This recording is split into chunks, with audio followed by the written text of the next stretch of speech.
Eder. Mech.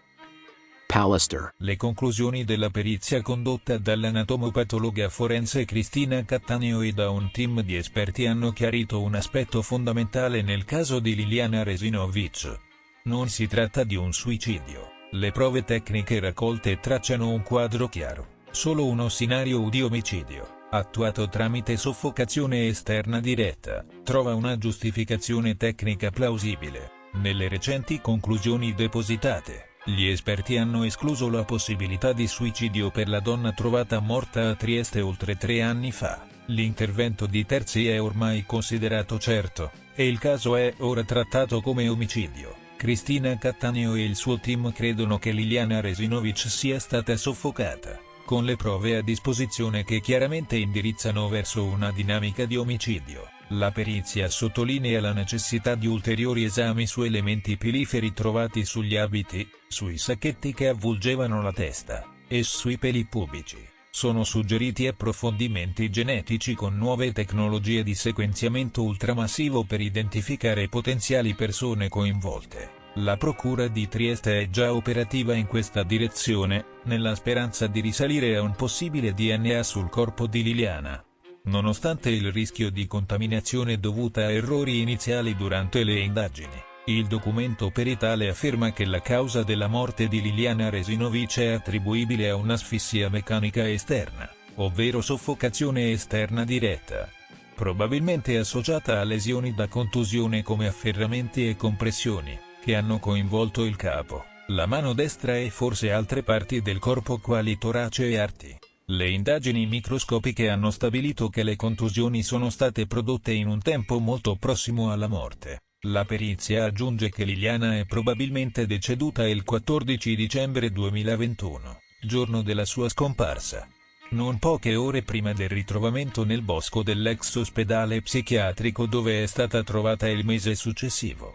Non ci sono elementi che indichino un possibile congelamento del corpo. Inoltre è tecnicamente impossibile attribuire le lesioni sul corpo a un evento accidentale, suggerendo l'intervento di una terza persona. Nel frattempo, la Procura ha iniziato un esame dettagliato della perizia di oltre 200 pagine. Federico Frezza, procuratore facente funzioni, ha preso visione del documento per primo, e il fascicolo è stato affidato alla PM Ilaria Iozzi. A disposizione degli inquirenti c'è anche il materiale raccolto durante le prime fasi delle indagini. Sebastiano Visintin, marito della vittima, ha fatto un appello pubblico in televisione. La perizia ribalta tutto ciò che è stato detto finora. Non riesco più a capire nulla. Ho piena fiducia nella procura. Basta sospetti su di me. Cercate l'assassino di Lilli. Alessio Battaglia, di 40 anni, è stato arrestato a Monfalcone in seguito a un'intensa ricerca condotta dalle forze dell'ordine. L'uomo era ricercato per l'omicidio del suo convivente, Franco Bernardo Bergamin, un uomo di 80 anni. Il corpo di Bergamin era stato scoperto solo pochi giorni prima, mercoledì, all'interno di 2 sacchi nascosti nell'armadio di un'abitazione situata a Limena, in provincia di Padova. Dopo aver commesso il presunto crimine, Battaglia si era reso irreperibile, facendo perdere le proprie tracce. Tuttavia, nella notte tra giovedì e venerdì, i carabinieri sono riusciti a rintracciarlo presso un'abitazione a Monfalcone, nella provincia di Gorizia, dove si era nascosto con l'aiuto di un conoscente. Durante gli interrogatori,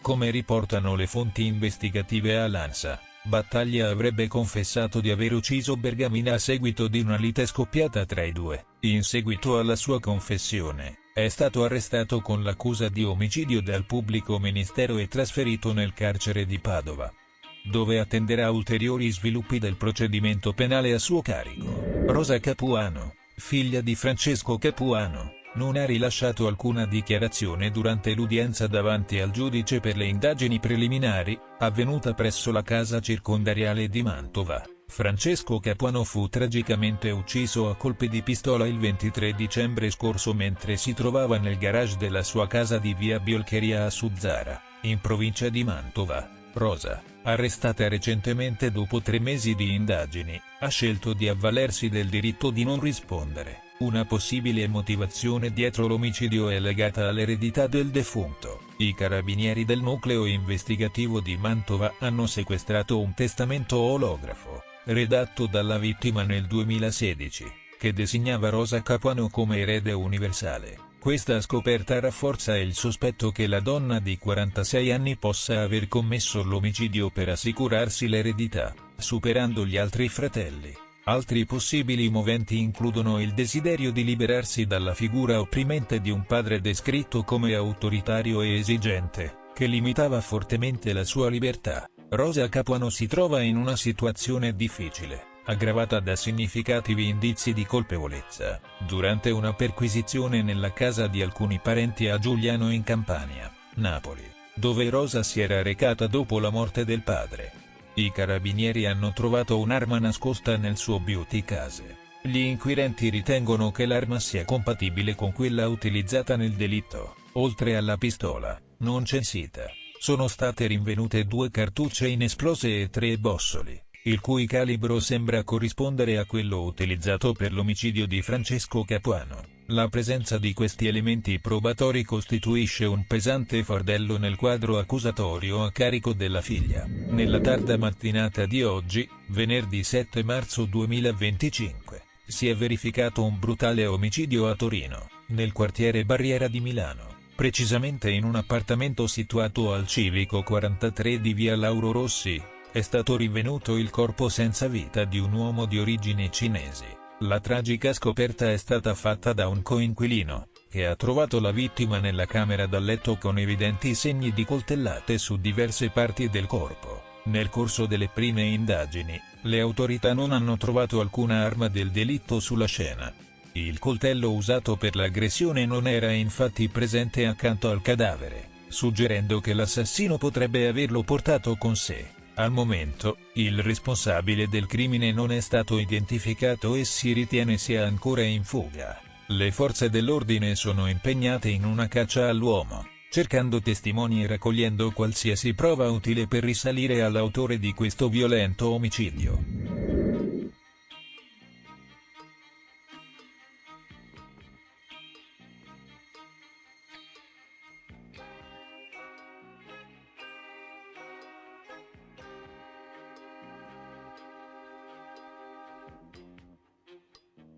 Ehi, non dimenticare di iscriverti a questo canale.